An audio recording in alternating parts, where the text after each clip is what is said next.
नमस्कार दोस्तों, आपका स्वागत है आपके अपने YouTube।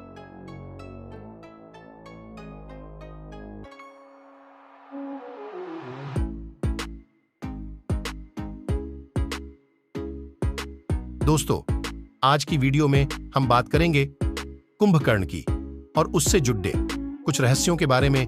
इसलिए आज की वीडियो होने वाली है बेहद इंटरेस्टिंग। तो आपसे निवेदन है, वीडियो के अंत तक बन रहे और चैनल को सब्सक्राइब को करना न भूले।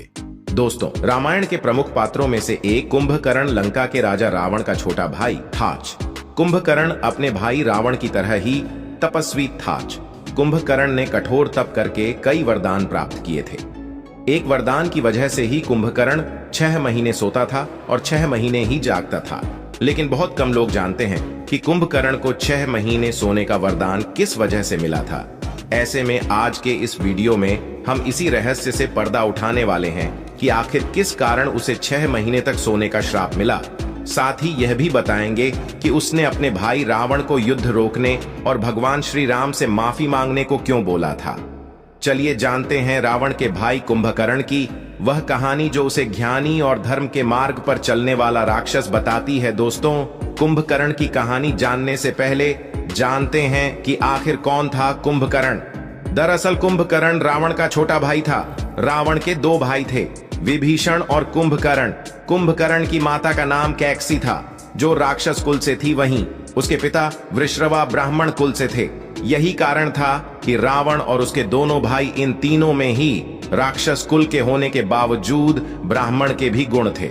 जैसा कि हम जानते हैं कि रावण राक्षस होने के साथ साथ बहुत बड़ा ज्ञानी और शिव भक्त भी था। लेकिन आपको बता दें कि कुंभकर्ण भी काफी ज्ञानी और बहादुर था। हालांकि इन दोनों भाइयों में राक्षस के गुण थे, क्योंकि यह दोनों अपनी माता के साथ काफी समय बिताया करते थे। लेकिन विभीषण ने अपने पिता के साथ ज्यादा समय बिताया था, जिसके कारण से उसमें राक्षस का गुण बिल्कुल भी नहीं था। और यही कारण था कि वह भगवान राम के बहुत ही बड़े भक्त थे। ग्रंथों में ऐसा जिक्र मिलता है कि पहली पत्नी के पुत्रों का नाम कुंभ और निकुंभ था। ये दोनों बहुत बड़े राक्षस थे। निकुंभ के बारे में बताया गया है कि वो भी काफी शक्तिशाली था।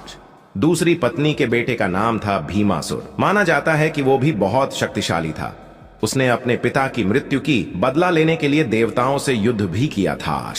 हालांकि बाद में भगवान शिव से उसका मुकाबला हुआ और शिव ने उसे भस्म कर दिया। भगवान शिव ने उसे जहां भस्म किया था, वहीं शंकर भगवान का प्रसिद्ध मंदिर भीमा शंकर है। तीसरी पत्नी से हुए पुत्र का नाम मूलकासुर था। इसके बारे में धार्मिक ग्रंथों में ज्यादा कुछ जिक्र नहीं मिलता है। कुंभकर्ण के पिता आर्षि विश्रवा विद्वान थे।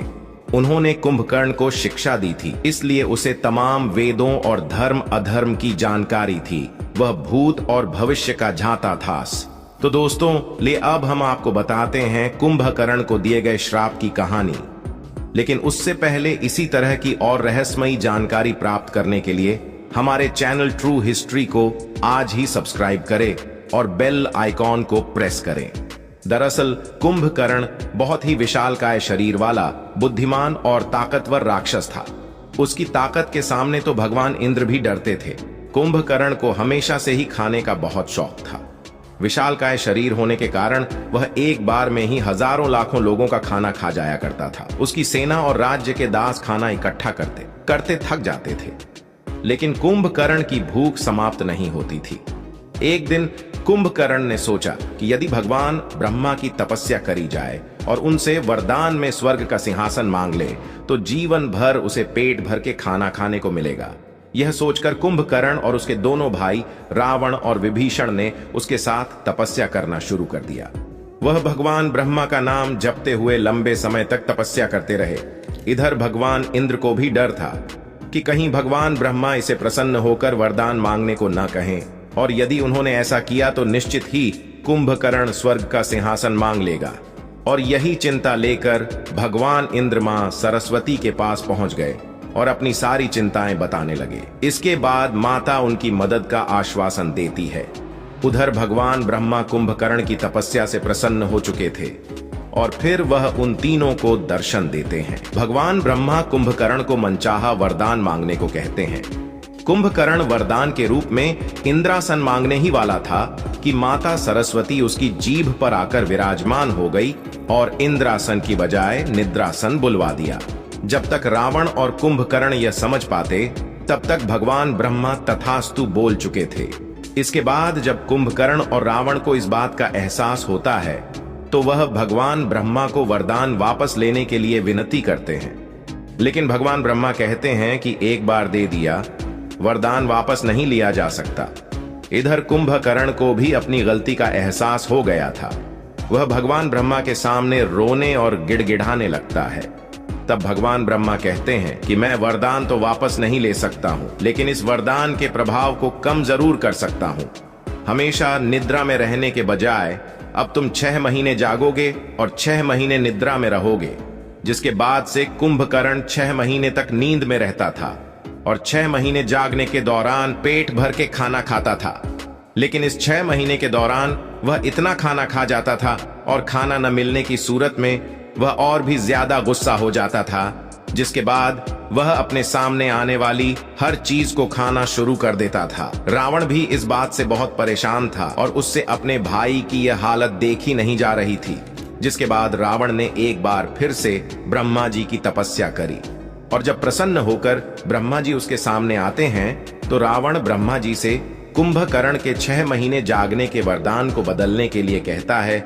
जिसके बाद ब्रह्मा जी वरदान को बदल देते हैं और इस बार कुंभकर्ण के लगातार 6 महीने सोते रहने और एक दिन जागने का वरदान देते हैं, जिससे कुंभकर्ण का सारा जीवन सोते हुए ही बीतता है।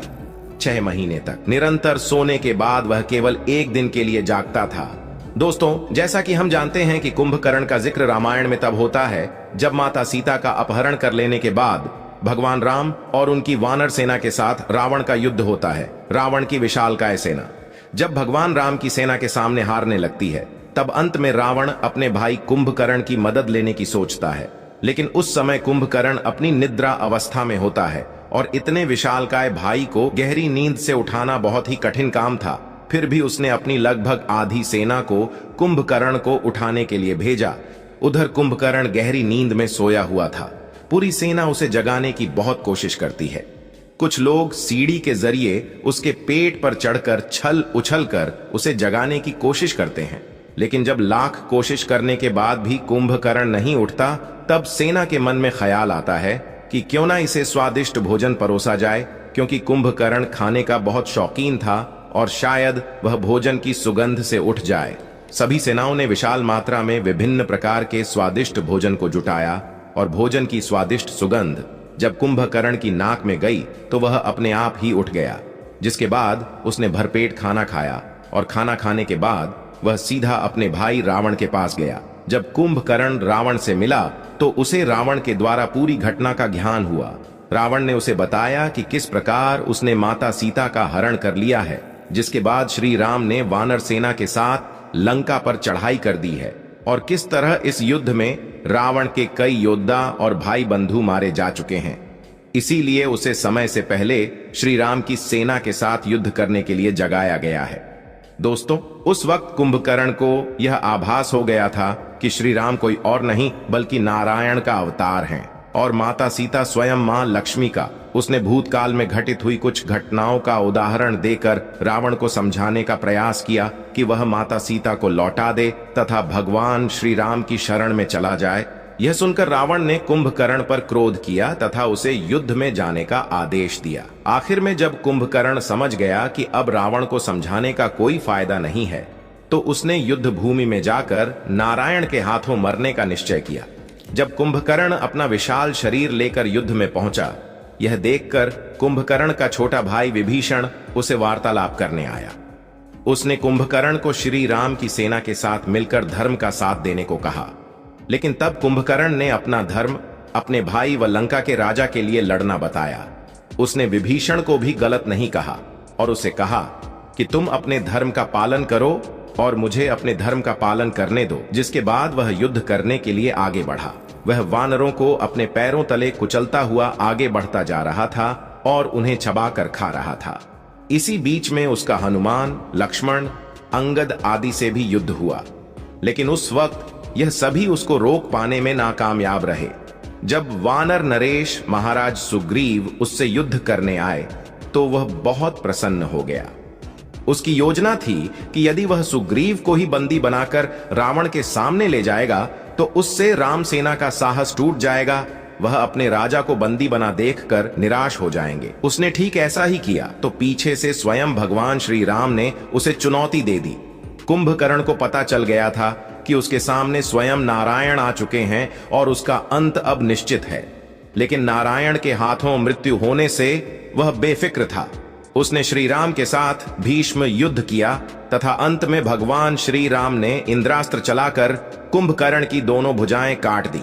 उसके बाद भगवान श्री राम ने ब्रह्मदंड चलाया जिससे कुंभकर्ण का सिर कटकर समुद्र में जा गिरा और अंत में प्रभु श्री राम ने कुंभकर्ण के पेट को काटकर अलग कर दिया और इस तरह कुंभकर्ण का वध हो गया। दोस्तों, जब कुंभकर्ण के वध किए जाने की खबर रावण तक पहुंची तो रावण फूट फूट कर रोने लगा और मन ही मन सोचने लगा कि ऐसा कैसे हो सकता है। कुंभकर्ण जिससे भगवान इंद्रराज भी डरते हैं, आखिर उसे एक आम इंसान ने कैसे मार दिया। लेकिन तभी उसको कुंभकर्ण की कही हुई बात याद आई कि श्री राम एक आम इंसान नहीं बल्कि भगवान नारायण का अवतार है। उम्मीद करते हैं कुंभकर्ण पर हमारी आज की यह पेशकश आपको पसंद आई होगी। यदि यह वीडियो पसंद आई हो तो इसे एक लाइक करके अपने दोस्तों और रिश्तेदारों में ज्यादा से ज्यादा शेयर कर दें। कमेंट बॉक्स में जय श्री राम लिखना बिल्कुल भी ना भूलें। आगे भी ऐसे वीडियो देखते रहने के लिए चैनल को सब्सक्राइब कर लें। जल्द मुलाकात होगी अगली वीडियो में, तब तक के लिए आप सभी का धन्यवाद।